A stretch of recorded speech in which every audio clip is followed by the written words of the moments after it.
Bueno, el problema 9 no estaba mal puesto, simplemente lo había copiado mal. Había mezclado las condiciones del problema 9 y del problema 10. El problema 9 realmente es el que tengo ahora en pantalla. La primera condición sí es la que había puesto en el vídeo anterior, pero la segunda no es la que había puesto, sino que es esta de aquí, que f de 0, 1, 1 sea 2, 1, menos 1. Vale, entonces, habíamos calculado en el vídeo anterior que el conjunto de los x y z de R3 tales que z es igual a 0 era el subespacio generado por el 1, 0, 0 y 0, 1, 0. Entonces, que estos vectores estén en el núcleo quiere decir que queremos que f de 1, 0, 0 sea 0, ¿vale? Porque si no, no estaría en el núcleo. Y también la imagen del 0, 1, 0 tiene que ser el vector 0, ya que de otra forma 0, 1, 0 no estaría en el núcleo.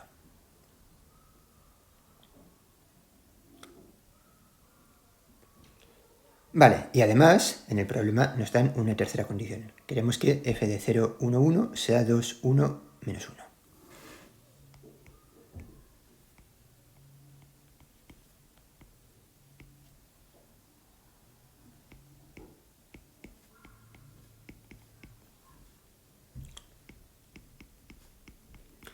Entonces, como he mencionado en algún vídeo anterior, cuando tenemos un problema de encuentre una aplicación lineal que cumple ciertas condiciones, hay que pensar en el teorema de existencia y unicidad de aplicaciones lineales. Y aquí estamos en situación de aplicarlo. Como el conjunto formado por los vectores 1, 0, 0, 0, 1, 0 y 0, 1, 1 es base de R3, si no lo veis podéis hacerlo como ejercicio, comprobar que este conjunto es base. Existe una única f de R3 en R3 lineal que cumple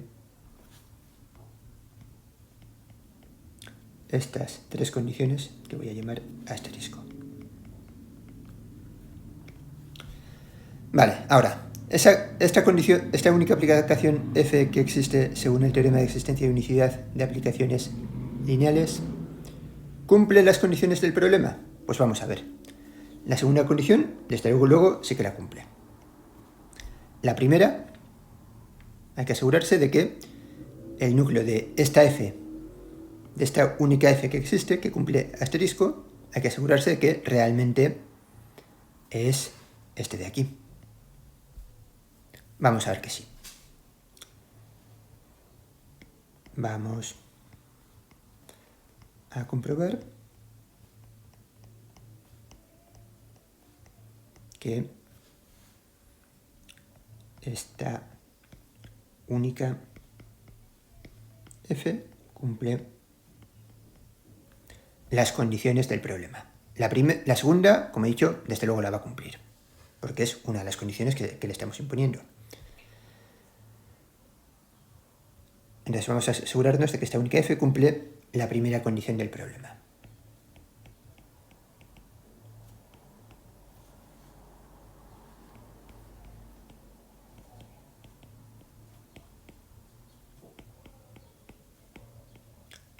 ¿Qué pasaría si no la cumpliese?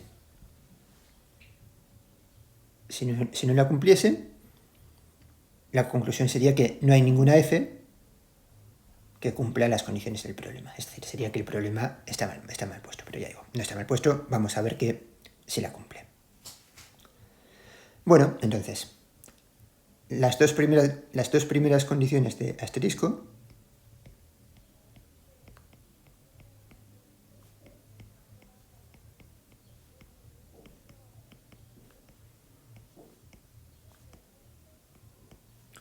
implican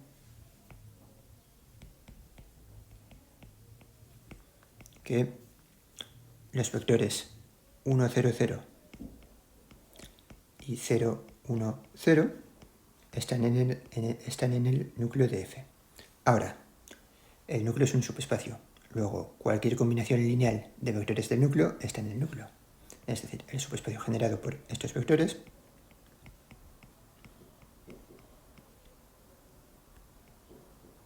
también está en el núcleo de F.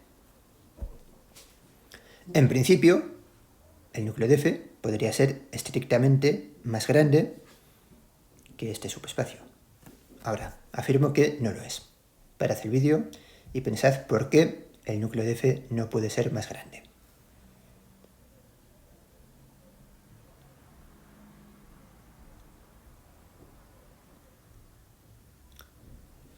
La razón es que la imagen de F es algo de dimensión por lo menos 1. Este vector, 2, 1, menos 1, está en la imagen. Por tanto, la dimensión de la imagen es por lo menos 1. Utilizamos la fórmula de las dimensiones. 3 igual a la dimensión de R3 es dimensión del núcleo más dimensión de la imagen. Como la dimensión de la imagen es por lo menos 1, la dimensión del núcleo es menor o igual que 2. Este tiene dimensión 2 y por tanto deducimos la igualdad.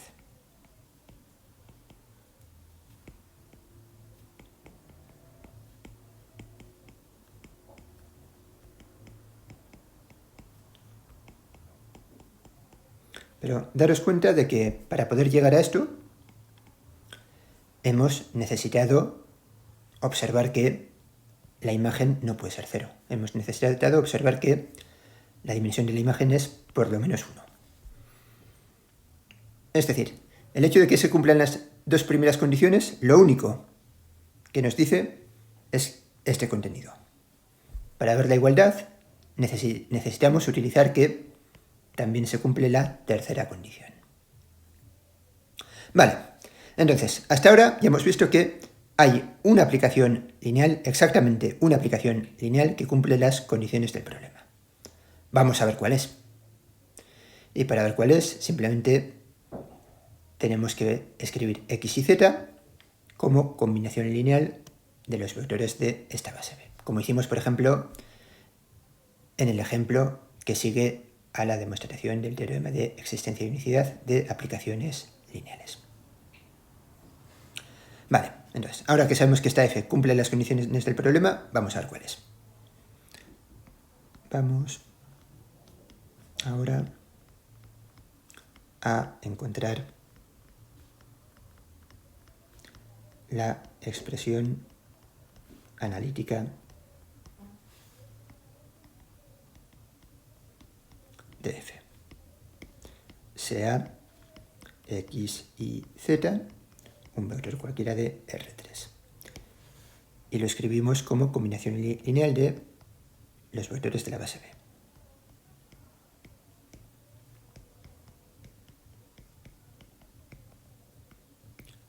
Será lambda 1. Los vectores de la base B son 1, 0, 0, 0, 1, 0 y 0, 1, 1. Lambda 1 por 1, 0, 0, más lambda 2 por 0, 1, 0, más lambda 3 por 0, 1, 1. Para algunos lambdas en R que vamos a encontrar. Vamos a ver qué sistema nos queda. Igualamos primera componente a primera componente. Voy a poner a la izquierda la parte de las incógnitas. Voy a poner a la izquierda la parte de las incógnitas, que son los lambdas. La primera ecuación es, otra vez, la primera ecuación es lambda 1 igual a x. La segunda ecuación es lambda 2 más lambda 3 igual a y. Y la tercera ecuación es lambda 3 igual a z.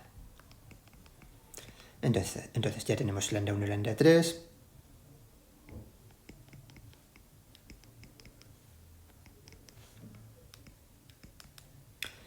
Y a partir de ello deducimos que lambda 2 es y menos lambda 3 y menos z. Vale, hemos encontrado entonces la forma de escribir un vector cualquiera x y z como combinación lineal de los vectores de la base B. Así, ¿cuánto es f de x y z? Pues es igual a f de x por 1, 0, 0 más lambda 2 y menos z por 0, 1, 0 más lambda 3, que es z por 0, 1, 1. Ahora, como f es lineal, esto es x por f de 1, 0, 0 más y menos z por f de 0, 1, 0 más z por f de 0, 1, 1. Es decir, es x por f de 1, 0, 0 es 0. Más y menos z por f de 0, 1, 0. Que también es 0. Podría haber... Bueno, lo voy a poner así, 0, 0, 0. Más z por f de 0, 1, 1, que es 2, 1, menos 1. Y lo que nos queda simplemente es 2z, z menos z. Entonces, ¿a qué hemos llegado? Hemos llegado a que esta f es la única aplicación lineal que cumple las condiciones del problema.